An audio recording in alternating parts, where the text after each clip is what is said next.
Student, मैं दुर्गेश वर्मा आपको मेरे YouTube channel biology classes bye Durgesh sir में आपका स्वागत करता हूं।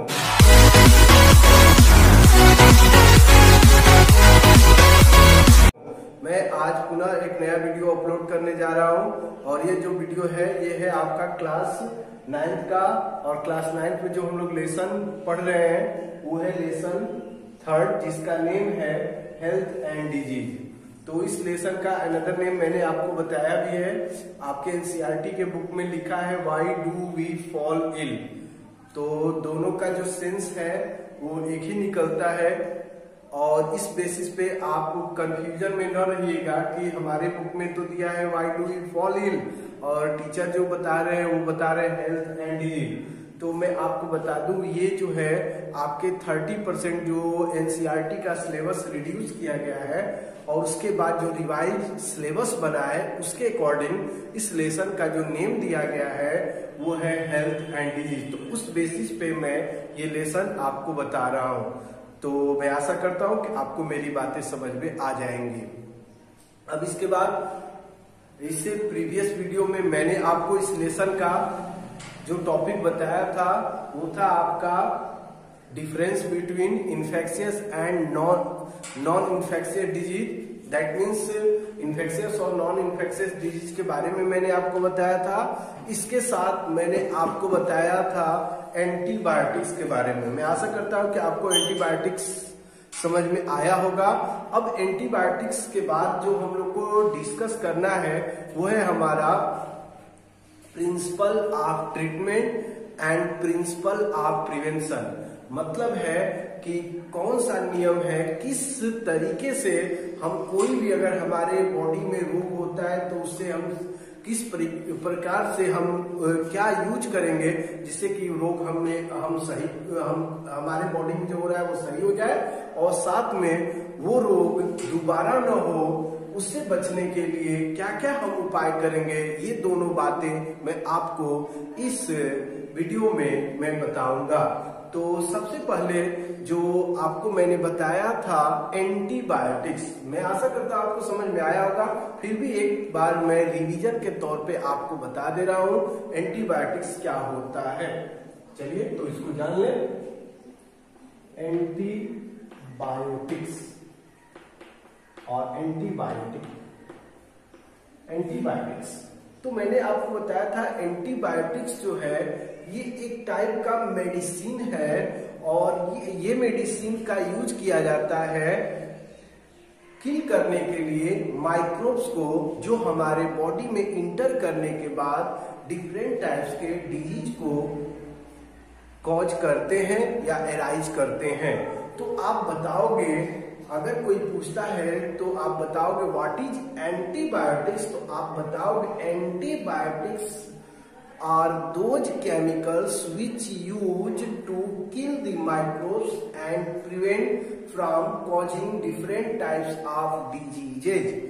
और डिफरेंट टाइप्स के डिजीजेज होने से रोकने के लिए हम जिस केमिकल का यूज करते हैं as a form of medicine, this chemical is called antibiotics. तो आप बताओगे हिंदी में इसे प्रतिजैविक बोला जाता है, याद रखना हिंदी में इसे प्रतिजैविक बोला जाता है और इंग्लिश में इसको एंटीबायोटिक्स बोला जाता है। तो अगर कोई पूछता है तो आप बता सकते हो एंटीबायोटिक्स जो है एक प्रकार के आपके रसायन केमिकल हैं और ये केमिकल जो होते हैं इनको हम मेडिसिन दैट मीन्स दवा के रूप में लेते हैं और ये दवा के रूप में जब हम इनको लेते हैं तो ये हमारे बॉडी में जाने के बाद जो भी हमारे बॉडी में माइक्रोब्स होते हैं उनको मारने में सहायता करते हैं और उनको मारते हैं। तो ये आप बातें बताओगे। तो माइक्रोब्स को मारने में जो सहायता करते हैं, जिस केमिकल का हम यूज करते हैं वो आपके होते हैं एंटीबायोटिक्स। डायरेक्टली तो बोला जाता है kill the antibiotics kill the microbes but not directly kill the microbes, it induce our antibody. आपके बॉडी में जो एक टाइप के सेल्स जो होते हैं, आपने नाम सुना होगा लिम्फोसाइट का, डब्ल्यूबीसी का नाम आपने सुना होगा, और डब्ल्यूबीसी में आपका आता है लिम्फोसाइट, और उसी लिम्फोसाइट से बनते हैं हमारे बॉडी में एंटीबॉडीज, और यही एंटीबॉडी जो होते हैं हमारे बॉडी में माइक्रोब्स को स्प्रेड होने से रोकते हैं। लेकिन किसी रीजन से हमारे एंटीबॉडी जब वर्क नहीं करते हैं तो हमारे डॉक्टर जो होते हैं हमारे बॉडी के एंटीबॉडी को एक्टिव करने के लिए, एंटीबॉडीज को जिस मेडिसिन का यूज करते हैं उसी मेडिसिन का नेम होता है एंटीबायोटिक्स। और यही मेडिसिन जैसे एंटीबॉडीज हमारा एक्टिव कर देते हैं, ये एंटीबॉडीज हमारे बॉडी के अंदर इंटर किए गए माइक्रोब्स को रोकते हैं, और जब रोकते हैं तो हमारे बॉडी के अंदर जो किल करने वाले सेल्स होते हैं माइक्रोब्स को, वो उनको किल कर जाते हैं और हमारी बॉडी उन माइक्रोब्स के इफेक्ट से बच जाती है। तो कंफर्म हो गया ना? तो अगर आपसे कोई पूछेगा तो आप बता सकते हो एंटीबायोटिक्स एक प्रकार के केमिकल है, और ये केमिकल किस रूप में यूज किए जाते हैं यार? तो ये केमिकल यूज किए जाते हैं मेडिसिन के रूप में। और ये मेडिसिन क्या करते हैं? तो हमारे बॉडी में इंटर करने के बाद हमारे बॉडी के एंटीबॉडी जो होते हैं उनको एक्टिव कर देते हैं, और जैसे हमारे एंटीबॉडी को ये एक्टिव कर देते हैं वो हमारे बॉडी में जो माइक्रोब्स इंटर किया है और हमारे बॉडी में स्प्रेड कर रहा है, उसकी स्प्रेडिंग को मतलब फैलने को रोकते हैं, और उसके बाद हमारे बॉडी के अंदर जो माइक्रोब्स को किल करने वाली सेल्स होती हैं वो उनको मार देते हैं, और हमारे बॉडी को उनसे होने वाले डिजीज से सुरक्षा मिल जाती है। तो ये सभी काम हमारा कौन करता है? एंटीबायोटिक्स। कंफर्म हो गया? तो डिफिनीशन तो मैंने बता दिया था, आगे मैं बता दे रहा हूं एक बार। It is a type of chemical, it is a type of chemical which use in form of medicine, which use in form of medicine when antibiotics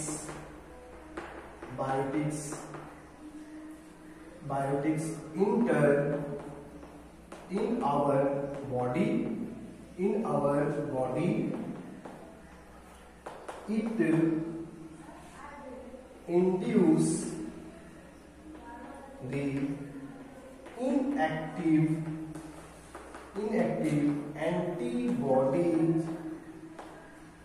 antibodies. Due to this antibodies become active and stop the microbes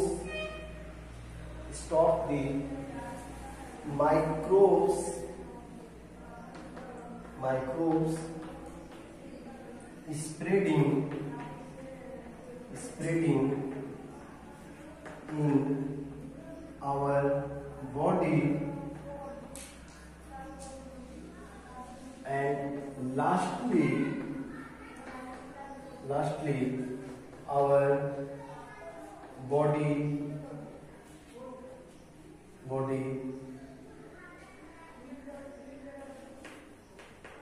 killer cell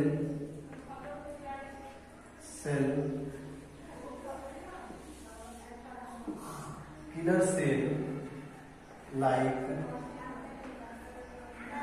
monocyte and neutrophil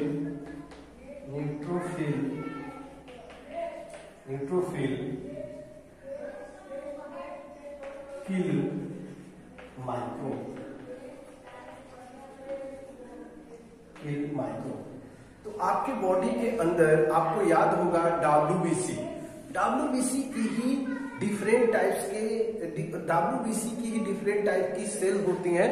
मतलब WBC जो होता है different type के sales में divide रहता है, और उसी सेल्स में एक आपकी मोनोसाइट होती है और एक आपकी न्यूट्रोफिल्स होती हैं। और ये मोनोसाइट और न्यूट्रोफिल्स जो होती हैं ये किल करने का काम करती है, दैट मीन फैगोसाइट करने का काम करते हैं। फैगोसाइट करने का मतलब कि ये इनगल्फ कर लेते हैं, भक्षण कर लेते हैं किसी भी माइक्रोब्स को जो आपके बॉडी में इंटर करते हैं। और ये जब माइक्रोब्स को इनगल्फ कर लेते हैं तो हमारा बॉडी जो होता है माइक्रोब से सुरक्षित हो जाता है, बच जाता है, सेफ हो जाता है। तो ये काम कराने में जो हेल्प करता है वो आपका है एंटीबायोटिक्स। तो चलिए मैं एक बार इसको पढ़ दे रहा हूं। देखिए, यह एक टाइप के केमिकल है जो यूज होते हैं मेडिसिन के रूप में। और जब ये एंटीबायोटिक्स हमारे बॉडी में इंटर करते हैं तो ये इंड्यूस करते हैं इनएक्टिव एंटीबॉडीज को, हमारे बॉडी के इनएक्टिव एंटीबॉडीज को एक्टिव कर देते हैं। और मतलब इनएक्टिव एंटीबॉडी को इंड्यूस करते हैं, प्रेरित करते हैं, जिससे वो एक्टिव हो जाते हैं, सक्रिय हो जाते हैं। और एक्टिव होने के बाद वो माइक्रोब्स जो हमारे बॉडी के, हमारे ब्लड के मीडियम से हमारे बॉडी में स्प्रेड हो रहा होता है हमारे, उसको उसके स्टॉप कर देते हैं, रोक देते हैं। और उसके बाद लास्टली हमारे बॉडी के अंदर जो किलर सेल होते हैं, जो मारने वाले सेल होते हैं माइक्रोब्स को, वो मोनोसाइट और न्यूट्रोफिल उनको किल कर देते हैं और हमारी बॉडी जो होती है उन माइक्रोब से प्रिवेंट हो जाती है, दैट मीन सेफ हो जाती है। ये काम हमारे करते हैं एंटीबायोटिक्स। कंफर्म हो गया। कुछ एंटीबायोटिक्स मेडिसिन का नेम मैं आपको बता दे रहा हूं।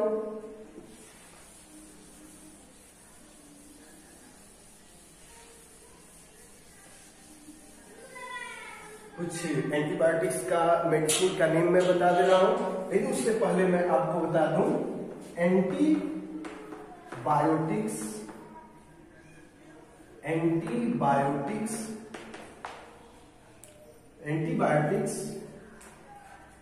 Mainly work on bacteria. और एंटीबायोटिक्स जो होते हैं मेनली किस पर वर्क करते हैं? बैक्टीरिया पर। क्यों ऐसा होता है? क्योंकि एंटीबायोटिक्स जो होते हैं बैक्टीरिया की जो सेल वॉल होते हैं, जिससे वो सेल वॉल और सेल के अंदर से जो केमिकल निकलने वाले होते हैं उनको ब्लॉक कर देते हैं। और जैसे ही सेल वॉल जो भी केमिकल मतलब उसके सेल से निकलने वाला होता है, जब उसके पोर को उसके स्प्रे निकलने वाले केमिकल को ब्लॉक कर देते हैं, निकलने नहीं देते हैं, तो उसके कारण बैक्टीरिया हमारे बॉडी में कोई डिजीज कॉज नहीं कर पाते हैं।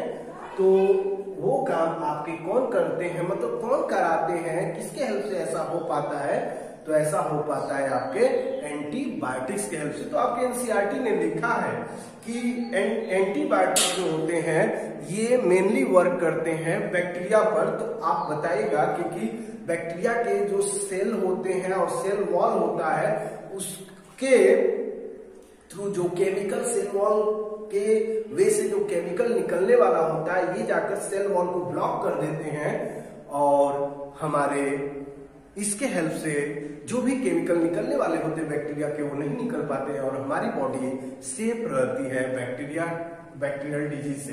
तो ये काम कौन करते हैं? आपके एंटीबायोटिक्स। और फॉर एग्जांपल में मैं आपको दे रहा हूँ, वायरस पे वर्क नहीं करते हैं। क्यों? तो आप बताओगे वायरस के पास कोई सेल वॉल नहीं होती जिसको ये ब्लॉक कर पाए। कोई पूछ भी सकता है आपसे, आपके बुक में ऐसा क्वेश्चन दिया भी है। फॉर एग्जाम्पल में अगर आपसे कोई पूछता है तो आप बताओगे पेनिसिलिन,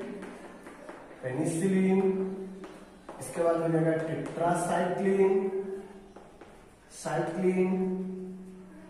बता देना। स्ट्रेप्टोमाइसिन जब आप किसी मेडिकल स्टोर पर जाओगे तो ये सभी मेडिसिन एंटीबायोटिक्स के फॉर्म में आपको मिलेंगे, तो आप समझ जाना कि ये सभी एंटीबायोटिक्स है। कंफर्म हो गया। अब इसके बाद है हम लोग का जो नेक्स्ट टॉपिक, वो है आपका प्रिंसिपल ऑफ ट्रीटमेंट। तो इसके बारे में ओनली मैं कुछ बताकर आपको, प्रिंसिपल्स ऑफ ट्रीटमेंट। तो ये इसका मीनिंग है कि कौन कौन से नियम हैं, किन नियमों का यूज किया जाता है किसी भी रोग से बचने के लिए, या कोई रोग हुआ तो उससे सही वह रोग हमारे बॉडी में अगर हुआ है तो उससे हमारी बॉडी को सुरक्षा करने के लिए कौन कौन से वे यूज किए जाते हैं, या किस तरीके से उस रोग से हमारे बॉडी को क्योर किया जाता है, कैसे उसको ट्रीट किया जाता है, वही सब हम जानेंगे। इसे हिंदी में तो आप कहें तो ट्रीटमेंट का मतलब होता है उपचार। आप सुनते हैं कि जब आपको कोई डिजीज होता है डॉक्टर के पास जाते हैं तो आपको मेडिसिन देकर सही करता है, तो ये सभी आपके उपचार में आते हैं। तो कौन कौन से नियम से कैसे सही किया जाता है वही आपको जानना है। तो मेनली टू रूल या टू प्रिंसिपल का यूज करता है। पहला जो रूल होता है वो होता है टू रिड्यूस